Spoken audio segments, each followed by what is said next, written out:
SIR এর মেয়াদ শেষ, সেই সুযোগেই হাকিমপুর সীমান্তে ফের বাংলাদেশিদের ভিড়। সূত্রের খবর, হাকিমপুর চেকপোস্টে বিএসএফ এর কাছে আত্মসমর্পণ করেন প্রায় 23 জন বাংলাদেশি নাগরিক। উত্তর 24 পরগনার হাকিমপুর সীমান্তে গত কয়েকদিন ধরেই বাংলাদেশি অনুপ্রবেশকারীদের আনাগোনা লক্ষ্য করেছিল সীমান্তরক্ষী বাহিনী। তবে এবারে সেই চিত্র পুরো পাল্টে গিয়েছে।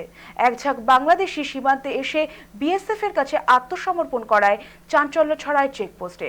তবে মূল প্রশ্ন, এরা কি নির্বিঘ্নে ফিরতে পারবেন নিজেদের দেশে, নাকি আইনের বেড়াজালে আটকে যাবে তাদের যাত্রাপথ? অন্যদিকে ধারাবাহিক অনুপ্রবেশ এবং ফেরার চেষ্টায় সীমান্ত জুড়ে ক্রমেই অস্বস্তি বাড়ছে।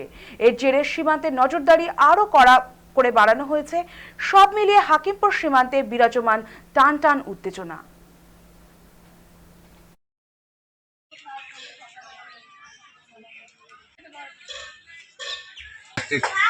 কত বছর আগে আসছিলেন বাংলাদেশ থেকে?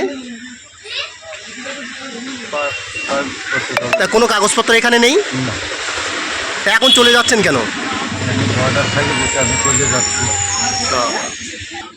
কতদিন ধরে আছো?